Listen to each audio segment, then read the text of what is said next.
aumento do uso de telas e eletrônicos durante a pandemia, a saúde dos olhos fica mais comprometida. E aproveitando que em julho a gente celebra o Dia Mundial da Saúde Ocular, o Sempre Bem fala agora sobre os principais cuidados que a gente deve ter com os nossos olhos. E eu tô aqui com a Carolina Sampaio, que é oftalmologista. Bom dia. Bom dia, Bruna. O que o aumento do uso de telas e eletrônicos pode causar na nossa visão? Então, as telas, elas têm um comprimento de luz diferente, que é a luz azul. E esse comprimento de luz, ele causa um estímulo no nosso organismo que altera o ciclo circadiano, que é aquele relógio biológico que diz a hora que você vai sentir sono, a hora que você acorda.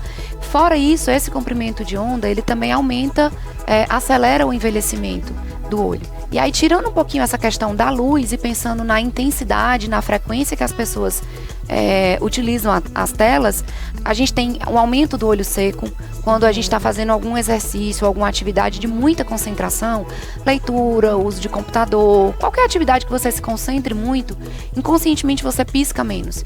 E o piscar é que faz o olho ficar mais lubrificado, ficar hidratado.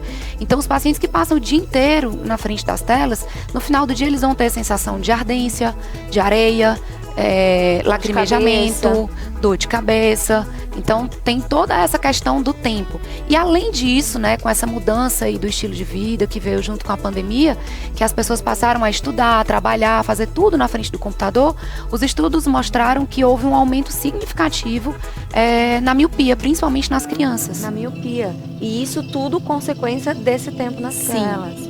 Exatamente. Vamos dar uma olhadinha nas principais doenças da nossa visão? Então vamos lá para a primeira, catarata.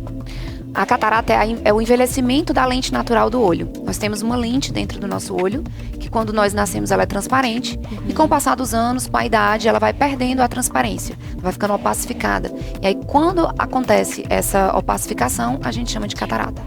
Glaucoma? O glaucoma, ele é uma doença que vai acometer o nervo do olho, o nervo óptico. Vai haver um aumento da pressão intraocular e esse aumento da pressão intraocular danifica o nervo, causando uma perda de visão central. Conjuntivite. A conjuntivite é um processo infeccioso ou inflamatório, né? Pode ser viral, bacteriana, pode ser alérgica, pode ser relacionada a algum produto químico que vai gerar um processo inflamatório no olho, aquele olho vermelho, que lacrimeja, que incomoda. Mas é aí que é mais tranquilo de tratar, né? Sim, bem mais comum, mais tranquilo, pode acontecer várias vezes. Sim. É retinopatia diabética. A retinopatia diabética é uma doença causada pela diabetes, né? Ela pode acometer vários órgãos-alvo e um deles é o olho. E aí vai acontecer alterações vasculares dentro do olho, como sangramento. E essas alterações também podem causar cegueira. Mas elas acontecem então em quem é diabético? Sim, em pacientes que são diabéticos. Degeneração macular. A degeneração macular é uma alteração que ocorre na mácula, que é a região mais nobre do nosso olho. É por ela que a gente enxerga, digamos assim. E é uma alteração que acontece a partir dos 50 anos. Tem a ver com a hereditariedade, com exposição ao sol. E o paciente também perde a qualidade de visão. Começa a ver as coisas meio tortas. Erros de refração, aí são alguns, né? Que acho que talvez sejam os mais comuns. Isso, né? Os erros de refração são o mais comum, é o que mais acontece no consultório mesmo de um oftalmologista, que é o famoso grau, né? É a miopia, a hipermetropia e o astigmatismo. São 3 tipos diferentes e aí o paciente pode apresentar só um ou um misto, né? A gente tem aqui agora outros problemas aí na nossa visão. Queria que você comentasse aí rapidamente um pouquinho deles. As alterações do fígado, elas podem alterar a bilirrubina, né, que a gente descobre através de um exame laboratorial, e essa bilirrubina ela vai pigmentar, quando ela está aumentada, ela pigmenta a pele, pigmenta também a conjuntiva, que é essa parte que recobre o branco do olho, e aí ele vai manifestar esse olho mais amarelado.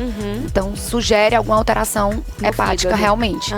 Olhos vermelhos? Olhos vermelhos é uma infinidade de coisas, assim, não tem como a gente especificar, mas pode ser conjuntivite, as uveites, que são as doenças inflamatórias da úvea, que tem uma infinidade de causas, também podem trazer essa vermelhidão nos olhos. Vista cansada também pode vista ficar cansada, vermelha, né? exposição a muito vento, o olho seco também pode deixar o olho vermelho, produtos químicos, né, agentes químicos que possa ter entrado em contato. Então, olho vermelho é assim um diagnóstico diferencial imenso. Noite mal dormida também, né? A gente às vezes acorda com o olho vermelho. Pode sim. Pálpebras caídas. Então, as pálpebras caídas, elas também podem ser uma infinidade de coisas, desde doenças congênitas até alterações da idade mesmo, alteração senil, onde a musculatura que sustenta a pálpebra perde essa capacidade de sustentação e aí ela cai. Doenças neurológicas também, uso de lente de contato vai ocasionar essa alteração muscular, então pálpebra caída também é um diagnóstico diferencial bem vasto. Pupila dilatada.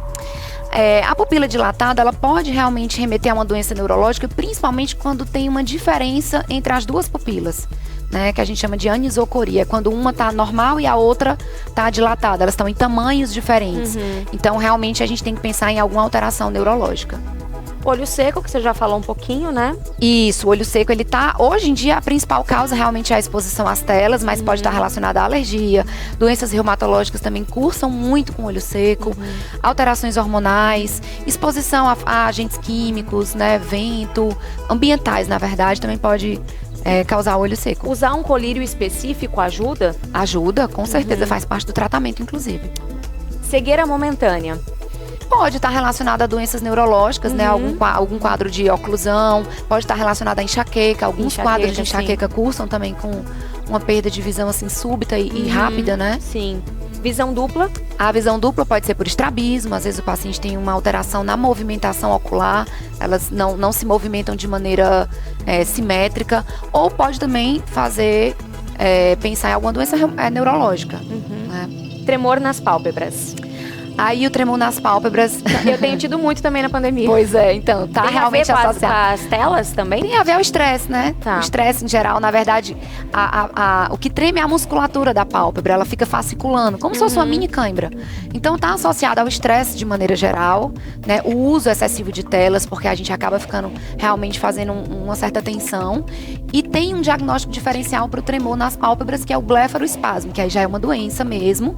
E aí a gente precisa fazer o diagnóstico diferencial, porque a conduta é totalmente diferente. Coceira nos olhos. A principal causa, sim, é a alergia, sem sombra de dúvidas. Mas outras coisas também podem levar à coceira, né? O próprio olho seco pode cursar com coceira. E agora na pandemia é um problema, né? Porque a gente não pode levar Isso, a pessoa não vai saber dizer assim, eu tô com o olho seco. Sim. Ela vai manifestar os sintomas, que é a coceira, a ardência. Então tem que pensar também que isso aí pode ser uma causa de olho seco. Olhos saltados. Pode ser tumor, né? Que é alguma coisa que está atrás do olho, empurrando o olho para frente. Então, a gente precisa descartar as lesões tumorais. Mas, realmente, a causa mais comum são as doenças tireoidianas, principalmente o hipertireoidismo. Ele causa algumas alterações, que as estruturas de dentro do olho, que recobrem o olho, elas ficam aumentadas e isso empurra também o olho para frente. Visão borrada. Aí, a visão borrada também é o diagnóstico diferencial de quase todas as doenças oftalmológicas, né? Como você colocou aí, diabetes pode ocasionar oclusões vasculares, o próprio estresse de você passar o dia inteiro na frente das telas, os erros de refração, miopia, hipermetropia, então é um diagnóstico diferencial bem vasto. Você falou no início sobre a miopia, né, que está cometendo aí muitas crianças na pandemia. A gente vai ver agora a história da Luísa, que é uma criança que começou a usar óculos justamente agora na pandemia. Roda aí.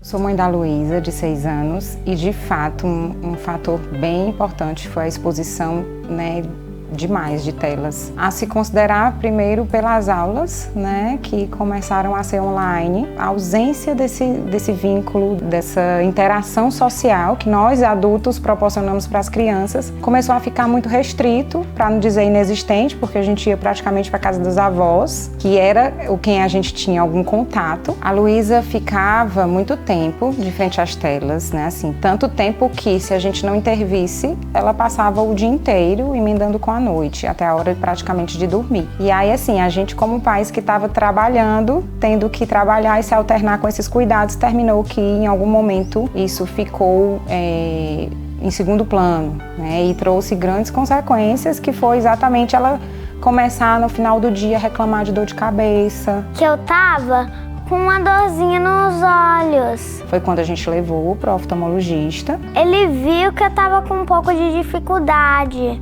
Mas se eu não tivesse com dificuldade, daí eu ia conseguir ver as letras. O diagnóstico que a Luísa recebeu foi de astigmatismo e a recomendação é que ela utilize óculos toda vida que estiver de frente para telas. Ele é cor de rosa da moda.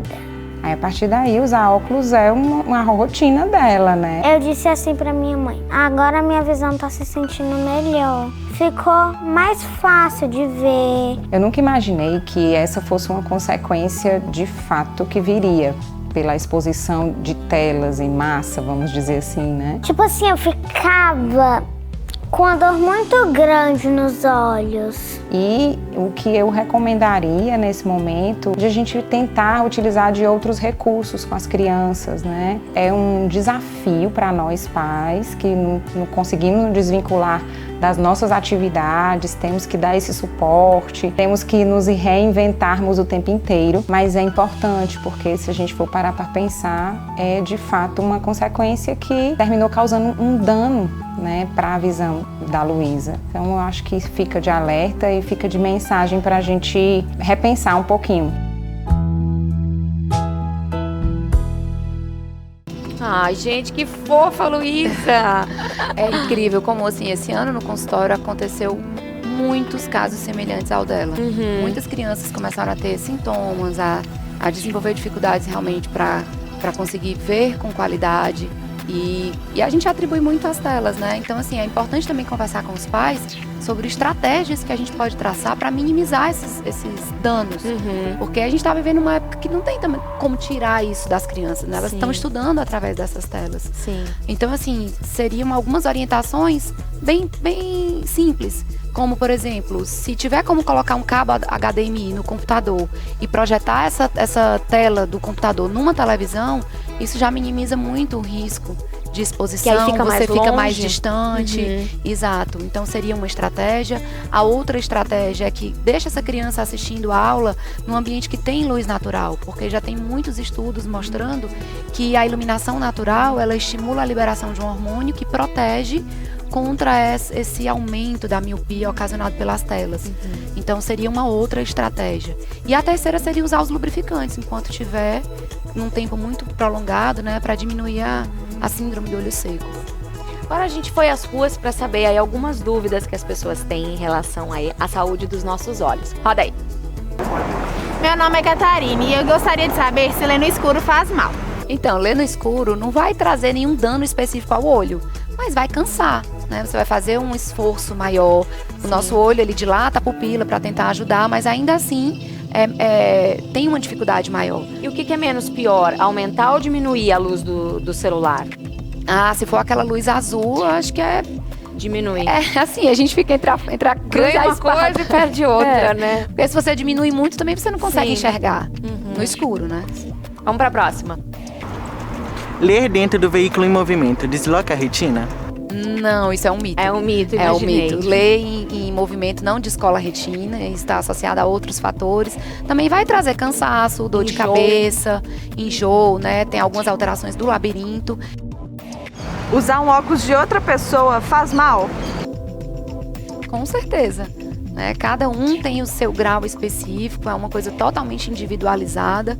E aí você vai estar olhando através de uma lente que não corrige o teu problema. Sim. Então nem vai te dar uma visão nítida e ainda vai te trazer desconforto, dor de cabeça, náusea. Em relação à hipertensão, ela é um fator de risco para o glaucoma? Isso também era uma dúvida que as pessoas tinham. A hipertensão arterial sistêmica não, ela Não. diretamente não. Tá. Existem outros fatores do glaucoma, mas assim, diretamente não. Vamos para a próxima. Manter o peso e a saúde em dia ajuda os olhos? Ajuda? Tem relação? Atividade Sim, física? Claro, com a visão? a atividade física ela vai estimular o sistema circulatório. Então ela previne contra todas as doenças que causam oclusões vasculares, que são as tromboses, né, infarto, AVC. E da mesma maneira ela também previne contra oclusões vasculares no olho.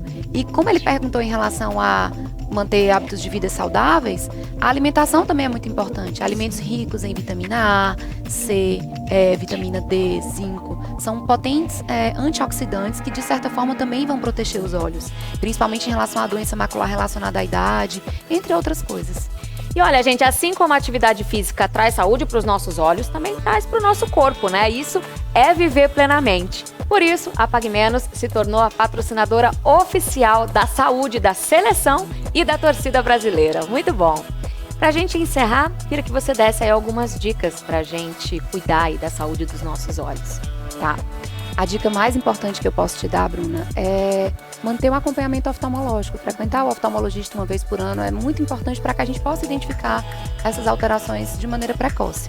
Fora isso que a gente já falou aqui, manter uma alimentação saudável, hábitos de vida, exercício físico, evitar tabagismo, né, fumo, álcool, essas coisas que também não colaboram. E além disso, evitar a exposição às telas, usar lubrificantes, evitar a exposição a agentes químicos que possam danificar de alguma forma, se proteger dos raios ultravioletas usando um óculos de sol que tenha um fator de proteção, usar o óculos de grau se você tiver alguma alteração e manter o controle das doenças sistêmicas, diabetes, hipertensão, que são doenças que têm repercussão nos olhos. Isso também é muito importante. Muito obrigada. Obrigada também, Bruno.